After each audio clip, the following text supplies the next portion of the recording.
Joan of Arc. 15th century French folk heroine and Roman Catholic Saint Joan of Arc, French, Jeanne d'Arc pronounced, D'Arc, circa 1412, the 30th of May 1431, nicknamed the Maid of Orleans, French, La Pucelle d'Orléans, is considered a heroine of France for her role during the Lancastrian phase of the Hundred Years' War, and was canonized as a Catholic saint. She was born to Jacques d'Arc and Isabelle Romy, a peasant family, at Domremy in the Vosges of northeast France. Joan claimed to have received visions of the Archangel Michael, Saint Margaret, and Saint Catherine of Alexandria instructing her to support Charles VII and recover France from English domination late in the Hundred Years' War. The as yet unanointed King Charles VII sent Joan to the siege of Orleans as part of a relief army. She gained prominence after the siege was lifted only 9 days later. Several additional swift victories led to Charles VII's consecration at Reims. This long-awaited event boosted French morale and paved the way for the final French victory at Castillon in 1453. On the 23rd of May 1430, she was captured at Compiègne by the Burgundian faction, a group of French nobles allied with the English. She was later handed over to the English and put on trial by the pro-English Bishop Pierre Courtin on a variety of charges. After Courtin declared her guilty, she was burned at the stake on the 30th of May 1431, dying at about 19 years of age. In 1456, an inquisitorial court authorized by Pope Calixtus III examined the trial, debunked the charges against her, pronounced her innocent, and declared her a martyr. In the 16th century she became a symbol of the Catholic League, and in 1803 she was declared a national symbol of France by the decision of Napoleon Bonaparte. She was beatified in 1909 and canonized in 1920. Joan of Arc is one of the 9 secondary patron saints of France, along with Saint Denis, Saint Martin of Tours, Saint Louis, Saint Michael, Saint Remy, Saint Petronilla, Saint Radegund and Saint Thérèse of Lisieux. Joan of Arc has remained a popular figure in literature, painting, sculpture, and other cultural works since the time of her death, and many famous writers, playwrights, filmmakers, artists, and composers have created, and continue to create, cultural depictions of her. Background: the Hundred Years' War had begun in 1337 as an inheritance dispute over the French throne, interspersed with occasional periods of relative peace. Nearly all the fighting had taken place in France, and the English army's use of chevauchée tactics, destructive scorched earth raids, had devastated the economy. The French population had not regained its former size since the Black Death of the mid-14th century, and its merchants were isolated from foreign markets. Before the appearance of Joan of Arc, the English had nearly achieved their goal of a dual monarchy under English control, and the French army had not achieved any major victories for a generation. In the words of de Vries, the Kingdom of France was not even the shadow of its 13th century prototype. The French king at the time of Joan's birth, Charles VI, suffered from bouts of insanity and was often unable to rule. The king's brother Louis, Duke of Orleans, and the king's cousin John the Fearless, Duke of Burgundy, quarreled over the regency of France and the guardianship of the royal children. This dispute included accusations that Louis was having an extramarital affair with the Queen, Isabe of Bavaria, and allegations that John the Fearless kidnapped the royal children.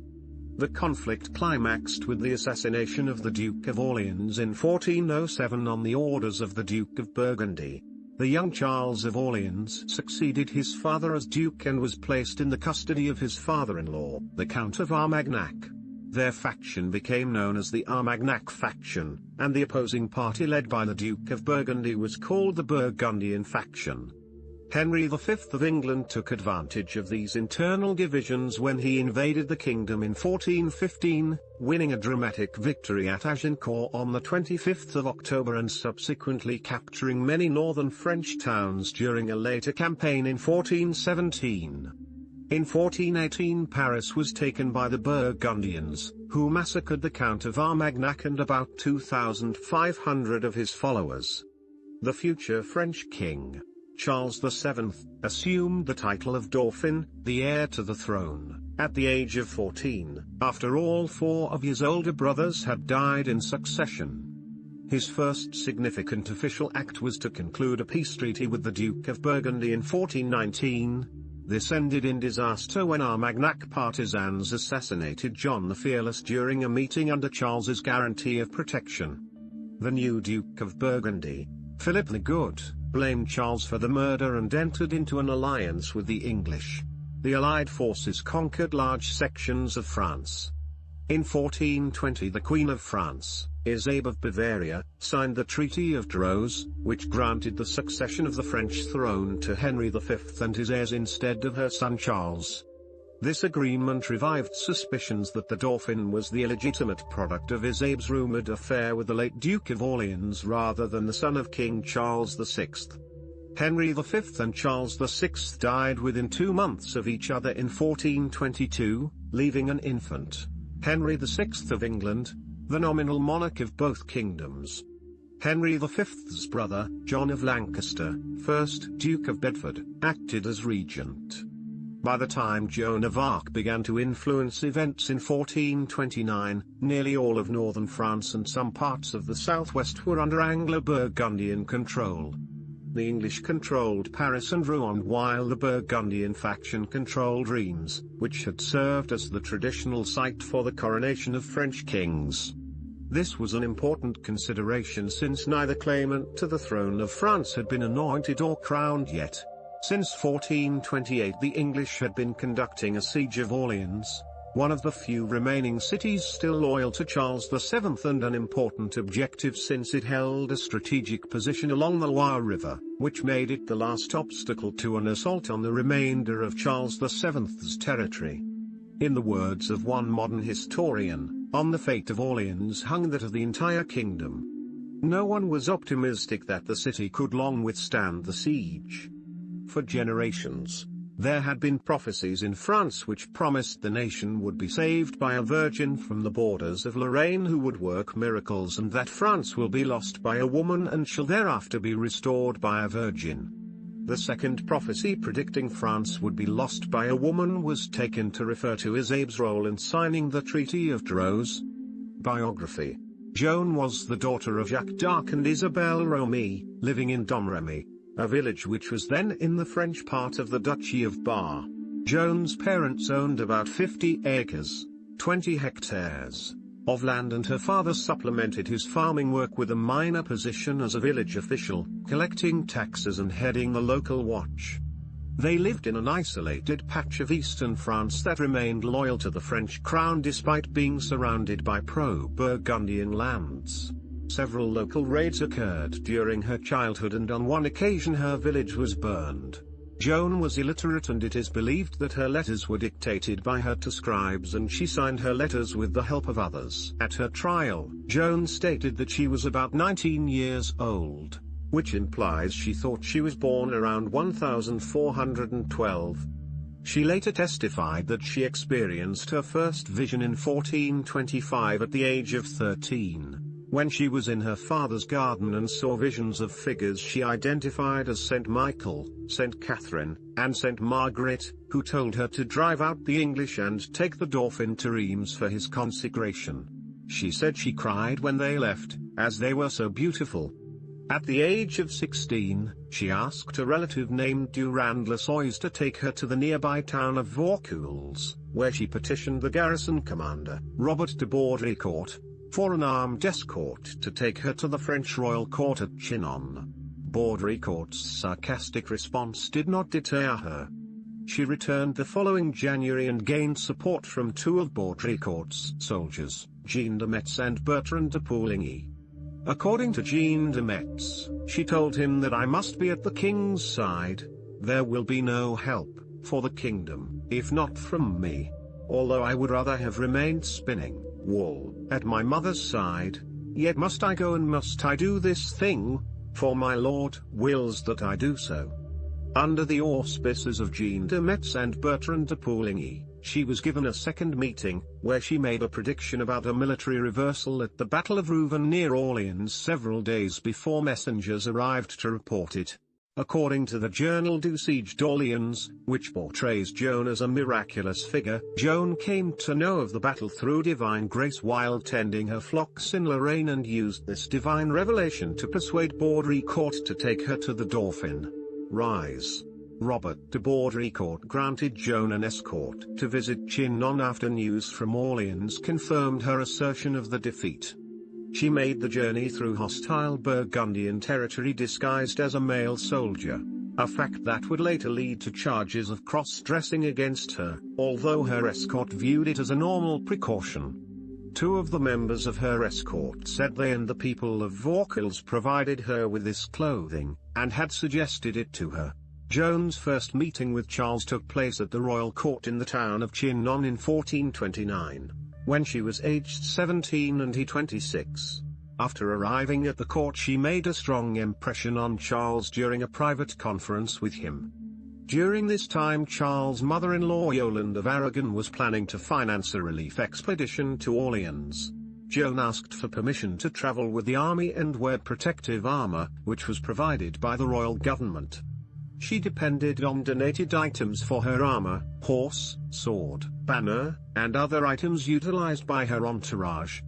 Historian Stephen W. Ritchie explains her attraction to the royal court by pointing out that they may have viewed her as the only source of hope for a regime that was near collapse. After years of one humiliating defeat after another, both the military and civil leadership of France were demoralized and discredited. When the Dauphin Charles granted Joan's urgent request to be equipped for war and placed at the head of his army, his decision must have been based in large part on the knowledge that every orthodox, every rational option had been tried and had failed. Only a regime in the final straits of desperation would pay any heed to an illiterate farm girl who claimed that the voice of God was instructing her to take charge of her country's army and lead it to victory. Upon her arrival on the scene, Joan effectively turned the long-standing Anglo-French conflict into a religious war, a course of action that was not without risk. Charles' advisers were worried that unless Joan's orthodoxy could be established beyond doubt, that she was not a heretic or a sorceress, Charles' enemies could easily make the allegation that his crown was a gift from the devil. To circumvent this possibility, the Dauphin ordered background inquiries and a theological examination at Poitiers to verify her morality. In April 1429, the Commission of Inquiry declared her to be of irreproachable life, a good Christian, possessed of the virtues of humility, honesty and simplicity. The theologians at Poitiers did not render a decision on the issue of divine inspiration, rather, they informed the Dauphin that there was a favorable presumption to be made on the divine nature of her mission. This convinced Charles, but they also stated that he had an obligation to put Joan to the test. To doubt or abandon her without suspicion of evil would be to repudiate the Holy Spirit and to become unworthy of God's aid, they declared. They recommended that her claims should be put to the test by seeing if she could lift the siege of Orleans as she had predicted. She arrived at the besieged city of Orleans on the 29th of April 1429. Jean d'Orleans, the acting head of the ducal family of Orleans on behalf of his captive half-brother, initially excluded her from war councils and failed to inform her when the army engaged the enemy. However, his decision to exclude her did not prevent her presence at most councils and battles. The extent of her actual military participation and leadership is a subject of debate among historians. On the one hand, Joan stated that she carried her banner in battle and had never killed anyone, preferring her banner 40 times better than a sword, and the army was always directly commanded by a nobleman, such as the Duke of Alençon for example.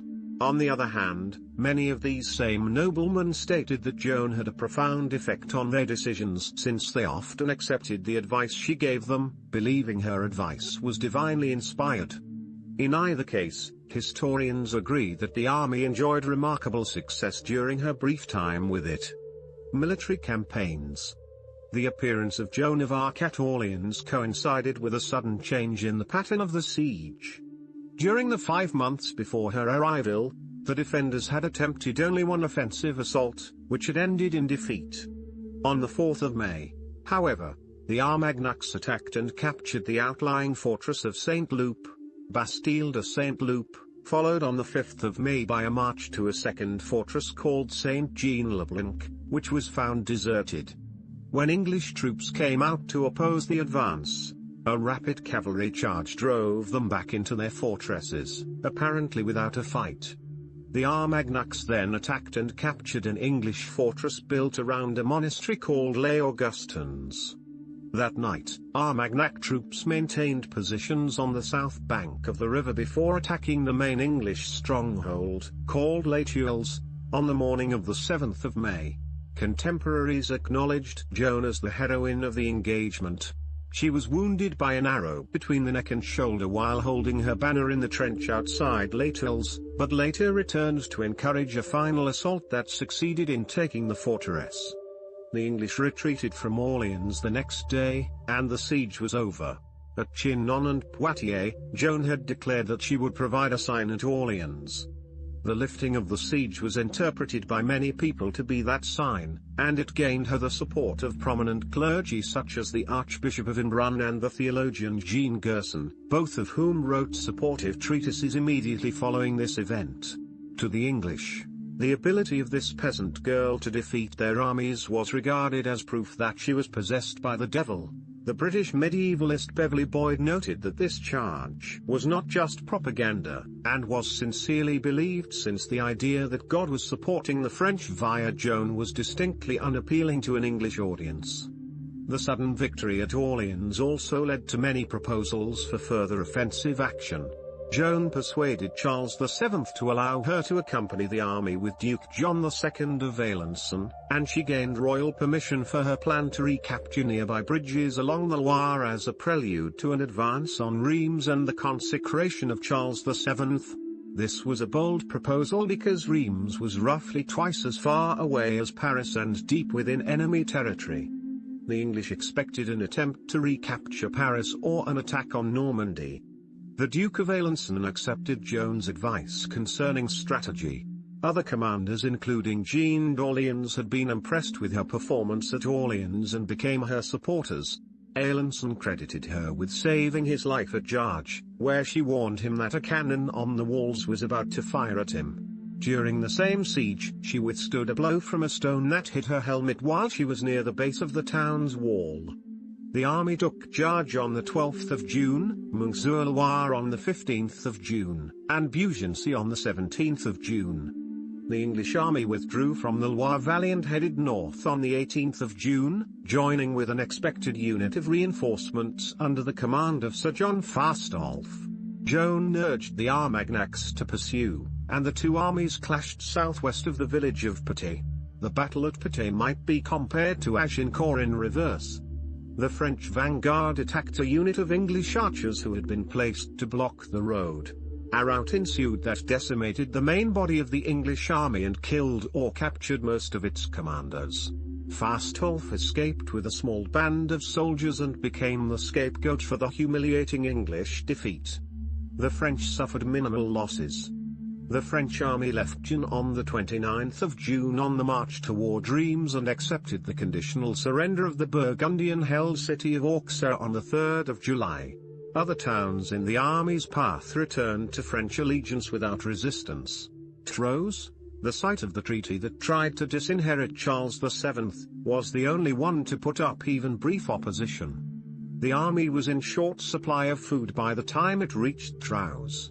But the army was in luck. A wandering friar named Brother Richard had been preaching about the end of the world at Troyes and convinced local residents to plant beans, a crop with an early harvest. The hungry army arrived as the beans ripened. Troyes capitulated after a bloodless 4-day siege. Reims opened its gates to the army on the 16th of July 1429. The consecration took place the following morning. Although Joan and the Duke of Alençon urged a prompt march toward Paris, the royal court preferred to negotiate a truce with Duke Philip of Burgundy. The Duke violated the purpose of the agreement by using it as a stalling tactic to reinforce the defense of Paris. The French army marched past a succession of towns near Paris during the interim and accepted the surrender of several towns without a fight. The Duke of Bedford led an English force to confront Charles VII's army at the Battle of Montepellier on the 15th of August, which resulted in a standoff. The French assault at Paris ensued on the 8th of September. Despite a wound to the leg from a crossbow bolt, Joan remained in the inner trench of Paris until she was carried back to safety by one of the commanders. The following morning the army received a royal order to withdraw. Most historians blame French Grand Chamberlain Georges de la Tremoille for the political blunders that followed the consecration. In October, Joan was with the royal army when it took Saint-Pierre-le-Moutier, followed by an unsuccessful attempt to take La Charite-sur-Loire in November and December. On the 29th of December, Joan and her family were ennobled by Charles VII as a reward for her actions. Capture. A truce with England during the following few months left Joan with little to do. On the 23rd of March 1430, she dictated a threatening letter to the Hussites, a dissident group which had broken with the Catholic Church on a number of doctrinal points and had defeated several previous crusades sent against them. Joan's letter promises to remove your madness and foul superstition, taking away either your heresy or your lives. Joan, an ardent Catholic who hated all forms of heresy, also sent a letter challenging the English to leave France and go with her to Bohemia to fight the Hussites, an offer that went unanswered. The truce with England quickly came to an end. Joan travelled to Compiègne the following May to help defend the city against an English and Burgundian siege. On the 23rd of May 1430 she was with a force that attempted to attack the Burgundian camp at Margny north of Compiègne, but was ambushed and captured. When the troops began to withdraw toward the nearby fortifications of Compiègne after the advance of an additional force of 6,000 Burgundians, Joan stayed with the rearguard. Burgundian troops surrounded the rearguard, and she was pulled off her horse by an archer. She agreed to surrender to a pro-Burgundian nobleman named Lionel of Wandam, a member of Jean de Luxembourg's unit. Joan was imprisoned by the Burgundians at Brevoya Castle. She made several escape attempts, on one occasion jumping from her 70-foot (21 meters) tower, landing on the soft earth of a dry moat, after which she was moved to the Burgundian town of Arras. The English negotiated with their Burgundian allies to transfer her to their custody, with Bishop Pierre Courtin-Advise, an English partisan, assuming a prominent role in these negotiations and her later trial. Better source needed. The final agreement called for the English to pay the sum of 10,000 livres tournois to obtain her from Jean de Luxembourg, a member of the Council of Duke Philip of Burgundy. The English moved Joan to the city of Rouen, which served as their main headquarters in France. The Armagnacs attempted to rescue her several times by launching military campaigns toward Rouen while she was held there. One campaign occurred during the winter of 1430 to 1431, another in March 1431, and one in late May shortly before her execution. These attempts were beaten back. Charles VII threatened to exact vengeance upon Burgundian troops whom his forces had captured and upon the English and women of England in retaliation for their treatment of Joan. Trial. The trial for heresy was politically motivated. The tribunal was composed entirely of pro-English and Burgundian clerics, and overseen by English commanders including the Duke of Bedford and the Earl of Warwick. In the words of the British medievalist Beverley Boyd, the trial was meant by the English crown to be a ploy to get rid of a bizarre prisoner of war with maximum embarrassment to their enemies. Legal proceedings commenced on the 9th of January 1431 at Rouen, the seat of the English occupation government. The procedure was suspect on a number of points, which would later provoke criticism of the tribunal by the chief inquisitor who investigated the trial after the war. Under ecclesiastical law, Bishop Courtin lacked jurisdiction over the case. Courtin owed his appointment to his partisan support of the English crown, which financed the trial. The low standard of evidence used in the trial also violated inquisitorial rules. Clerical notary Nicholas Bailey, who was commissioned to collect testimony against Joan, could find no adverse evidence. Without such evidence, the court lacked grounds to initiate a trial. Opening a trial anyway, the court also violated ecclesiastical law by denying Joan the right to a legal advisor. In addition, stacking the tribunal entirely with pro-English clergy violated the medieval church's requirement that heresy trials be judged by an impartial or balanced group of clerics. Upon the opening of the first public examination, Joan complained that those present were all partisans against her and asked for ecclesiastics of the French side to be invited in order to provide balance. This request was denied. The Vice-Inquisitor of Northern France, Jean Lemaitre, objected to the trial at its outset, and several eyewitnesses later said he was forced to cooperate after the English threatened his life. Some of the other clergy at the trial were also threatened when they refused to cooperate, including a Dominican friar named Isambert de la Pierre. These threats, and the domination of the trial by a secular government, were violations of the Church's rules and undermined the right of the Church to conduct heresy trials without secular interference. The trial record contains statements from Joan that the eyewitnesses later said astonished the court, since she was an illiterate peasant and yet was able to evade the theological pitfalls the tribunal had set up to entrap her. The transcript's most famous exchange is an exercise in subtlety. Asked if she knew she was in God's grace, she answered, "If I am not, may God put me there. And if I am, may God so keep me. I should be the saddest creature in the world if I knew I were not in His grace." The question is a scholarly trap. Church doctrine held that no one could be certain of being in God's grace. If she had answered yes, then she would have been charged with heresy. If she had answered no, then she would have confessed her own guilt. The court notary Boyce Guillaume later testified that at the moment the court heard her reply, those who were interrogating her were stupefied. Several members of the tribunal later testified that important portions of the transcript were falsified by being altered in her disfavor. Under inquisitorial guidelines, Joan should have been confined in an ecclesiastical prison under the supervision of female guards, i.e., nuns. Instead, the English kept her in a secular prison guarded by their own soldiers. Bishop Courtin denied Joan's appeals to the Council of Basel and the Pope, which should have stopped his proceeding. The 12 articles of accusation which summarized the court's findings contradicted the court record, which had already been doctored by the judges. Under threat of immediate execution, the illiterate defendant signed an abjuration document that she did not understand. The court substituted a different abjuration in the official record. Cross-dressing charge. Heresy was a capital crime only for a repeat offense. Therefore, a repeat offense of cross-dressing was now arranged by the court, according to the eyewitnesses.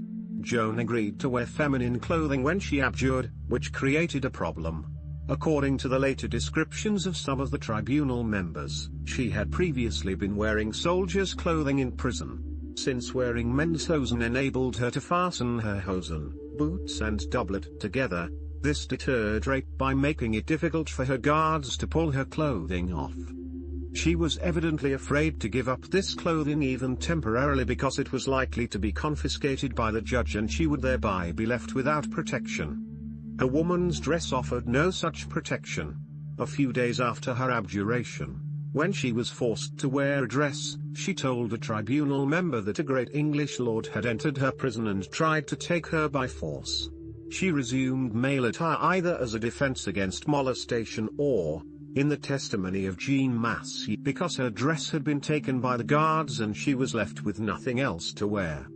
Her assumption of male military clothing was labeled a relapse into heresy for cross-dressing, although this would later be disputed by the inquisitor who presided over the appeals court that examined the case after the war.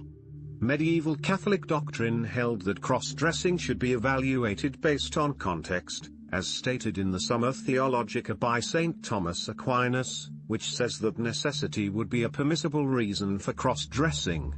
This would include the use of clothing as protection against rape if the clothing would offer protection.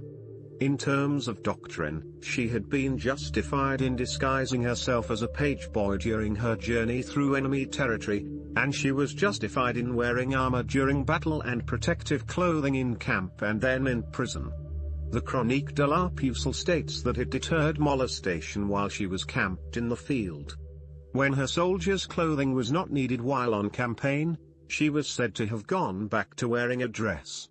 Clergy who later testified at the posthumous appellate trial affirmed that she continued to wear male clothing in prison to deter molestation and rape. Joan referred the court to the Poitiers inquiry when questioned on the matter. The Poitiers record no longer survives, but circumstances indicate the Poitiers clerics had approved her practice. She also kept her hair cut short through her military campaigns and while in prison. Her supporters, such as the theologian Jean Gerson, defended her hairstyle for practical reasons, as did Inquisitor Brill later during the appellate trial. Nonetheless, at the trial in 1431 she was condemned and sentenced to die. Boyd described Joan's trial as so unfair that the trial transcripts were later used as evidence for canonizing her in the 20th century. Execution. Eyewitnesses described the scene of the execution by burning on the 30th of May 1431. Tied to a tall pillar at the Vieux Market in Rouen, she asked two of the clergy, Father Martin Ladvenu and Father Isambert de la Pierre, to hold a crucifix before her. An English soldier also constructed a small cross that she put in the front of her dress. After she died, the English raked back the coals to expose her charred body so that no one could claim she had escaped alive. They then burned the body twice more, to reduce it to ashes and prevent any collection of relics, and cast her remains into the Seine River. The executioner, Geoffroy Thridge, later stated that he greatly feared to be damned for he had burned a holy woman. Posthumous events. The 100 Years' War continued for 22 years after her death.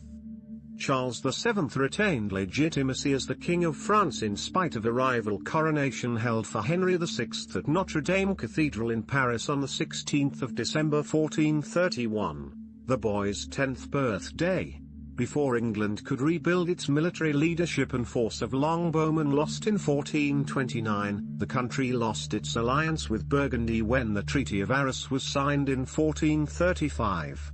The Duke of Bedford died the same year and Henry VI became the youngest King of England to rule without a regent. His weak leadership was probably the most important factor in ending the conflict. Kelly de Vries argues that Joan of Arc's aggressive use of artillery and frontal assaults influenced French tactics for the rest of the war.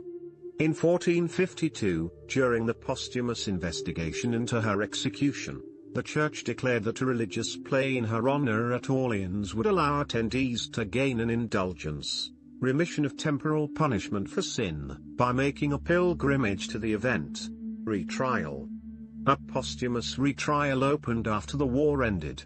Pope Calixtus III authorized this proceeding, also known as the nullification trial, at the request of Inquisitor General Jean Brill and Joan's mother Isabelle Romee. The purpose of the trial was to investigate whether the trial of condemnation and its verdict had been handled justly and according to canon law. Investigations started with an inquest by Guillaume Bouil, a theologian and former rector of the University of Paris, Sorbonne. Brill conducted an investigation in 1452. A formal appeal followed in November 1455. The appellate process involved clergy from throughout Europe and observed standard court procedure. A panel of theologians analyzed testimony from 115 witnesses. Brill drew up his final summary in June 1456, which describes Joan as a martyr and implicated the late Pierre Courtin with heresy for having convicted an innocent woman in pursuit of a secular vendetta. The technical reason for her execution had been a biblical clothing law. The nullification trial reversed the conviction in part because the condemnation proceeding had failed to consider the doctrinal exceptions to that stricture. The appellate court declared her innocent on the 7th of July 1456. Canonization. Joan of Arc became a symbol of the Catholic League during the 16th century. When Felix Dupanloup was made Bishop of Orleans in 1849, He pronounced a fervid panegyric on Joan of Arc, which attracted attention in England as well as France, and he led the efforts which culminated in Joan of Arc's beatification in 1909. She was canonized as a saint of the Roman Catholic Church on the 16th of May 1920 by Pope Benedict XV in his bull Divina Disponenti. Legacy. Joan of Arc became a semi-legendary figure for the 4 centuries after her death. The main sources of information about her were chronicles. 5 original manuscripts of her condemnation trial surfaced in old archives during the 19th century. Soon, historians also located the complete records of her rehabilitation trial, which contained sworn testimony from 115 witnesses, and the original French notes for the Latin condemnation trial transcript. Various contemporary letters also emerged, 3 of which carry the signature Jehan in the unsteady hand of a person learning to write. This unusual wealth of primary source material is one reason De Vries declares, "No person of the Middle Ages, male or female, has been the subject of more study." Joan of Arc came from an obscure village and rose to prominence when she was a teenager, and she did so as an uneducated peasant. The French and English kings had justified the ongoing war through competing interpretations of inheritance law, first concerning Edward III's claim to the French throne and then Henry VI's. The conflict had been a legalistic feud between 2 related royal families, but Joan transformed it along nationalist lines and gave meaning to appeals such as that of Squire Jean de Metz when he asked, "Must the king be driven from the kingdom, and are we to be English?" In the words of Stephen Ritchie, she turned what had been a dry dynastic squabble that left the common people unmoved except for their own suffering into a passionately popular war of national liberation. Ritchie also expresses the breadth of her subsequent appeal. The people who came after her in the 5 centuries since her death tried to make everything of her, demonic fanatic, spiritual mystic, naive and tragically ill-used tool of the powerful, creator and icon of modern popular nationalism, adored heroine, saint. She insisted, even when threatened with torture and faced with death by fire, that she was guided by voices from God. Voices or no voices, her achievements leave anyone who knows her story shaking his head in amazed wonder. From Christine de Pizan to the present, women have looked to Joan as a positive example of a brave and active woman. She operated within a religious tradition that believed an exceptional person from any level of society might receive a divine calling. Some of her most significant aid came from women. King Charles VII's mother-in-law, Yolande of Aragon, confirmed Joan's virginity and financed her departure to Orleans. Joan of Luxembourg, aunt to the Count of Luxembourg who held custody of her after Compiègne, alleviated her conditions of captivity and may have delayed her sale to the English. Finally, Anne of Burgundy, the Duchess of Bedford and wife to the Regent of England, declared Joan a virgin during pre-trial inquiries.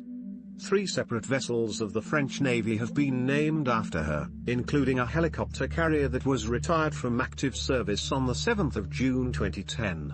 At present, the French far-right political party Front National holds rallies at her statues, reproduces her image in the party's publications, and uses a tricolor flame partly symbolic of her martyrdom as its emblem. This party's opponents sometimes satirize its appropriation of her image. The French civic holiday in her honor, set in 1920, is the second Sunday of May. World War I songs include Joan of Arc, They Are Calling You, and Joan of Arc's answer song, Visions. Joan of Arc's religious visions have remained an ongoing topic of interest. She identified Saint Margaret, Saint Catherine, and Saint Michael as the sources of her revelations, although there is some ambiguity as to which of several identically named saints she intended. Analysis of her visions is problematic since the main source of information on this topic is the condemnation trial transcript in which she defied customary courtroom procedure about a witness oath and specifically refused to answer every question about her visions. She complained that a standard witness oath would conflict with an oath she had previously sworn to maintain confidentiality about meetings with her king. It remains unknown to what extent the surviving record may represent the fabrications of corrupt court officials or her own possible fabrications to protect state secrets. Some historians sidestep speculation about the visions by asserting that her belief in her calling is more relevant than questions about the vision's ultimate origin. A number of more recent scholars attempted to explain her visions in psychiatric or neurological terms. Potential diagnoses have included epilepsy, migraine, tuberculosis, and schizophrenia. None of the putative diagnoses have gained consensus support, and many scholars have argued that she did not display any of the objective symptoms that can accompany the mental illnesses which have been suggested, such as schizophrenia. Dr. Philip Mackowiak dismissed the possibility of schizophrenia and several other disorders, temporal lobe epilepsy and ergot poisoning, in a chapter on Joan of Arc in his book Postmortem in 2007. Dr. John Hughes rejected the idea that Joan of Arc suffered from epilepsy in an article in the academic journal Epilepsy and Behavior. Two experts who analyzed the hypothesis of temporal lobe tuberculoma in the medical journal Neuropsychobiology expressed their misgivings about this claim in the following statement: "It is difficult to draw final conclusions, but it would seem unlikely that widespread tuberculosis, a serious disease, was present in this patient whose lifestyle and activities would surely have been impossible had such a serious disease been present." In response to another such theory alleging that her visions were caused by bovine tuberculosis as a result of drinking unpasteurized milk, historian Regine Pernaud wrote that if drinking unpasteurized milk could produce such potential benefits for the nation, then the French government should stop mandating the pasteurization of milk.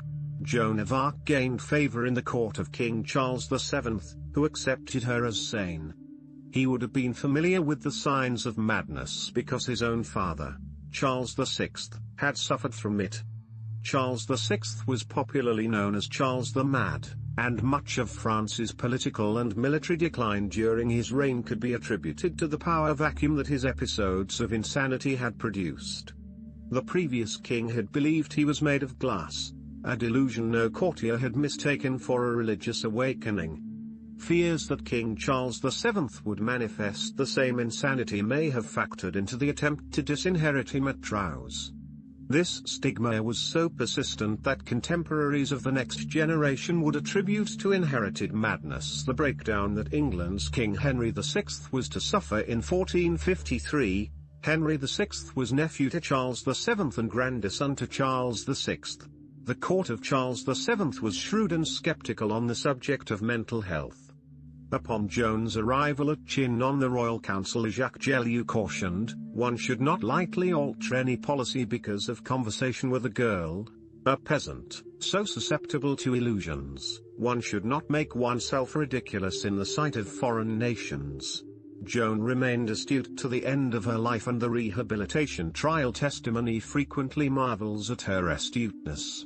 Often they, the judges, turned from one question to another, changing about, but, notwithstanding this, she answered prudently, and evinced a wonderful memory. Her subtle replies under interrogation even forced the court to stop holding public sessions. Alleged relics.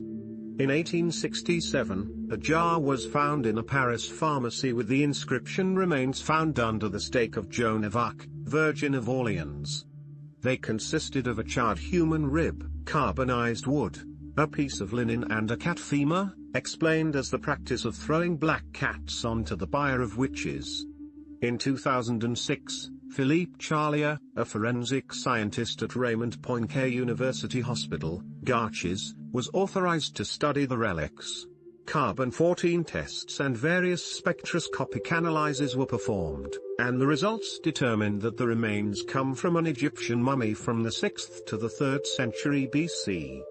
In March 2016, a ring believed to have been worn by Joan, which had passed through the hands of several prominent people including a cardinal, a king, an aristocrat and the daughter of a British physician, was sold at auction to the Puy du Fou, a historical theme park, for £300,000. There is no conclusive proof that she owned the ring. but its unusual design closely matches Joan's own words about her ring at her trial. The Arts Council later determined the ring should not have left the United Kingdom. The purchasers appealed, including to Queen Elizabeth II, and the ring was allowed to remain in France. The ring was reportedly first passed to Cardinal Henry Beaufort, who attended Joan's trial and execution in 1431. Revisionist theories. The standard accounts of the life of Joan of Arc have been challenged by revisionist authors. Claims include that Joan of Arc was not actually burned at the stake, that she was secretly the half-sister of King Charles VII, that she was not a true Christian but a member of a pagan cult, and that most of the story of Joan of Arc is actually a myth.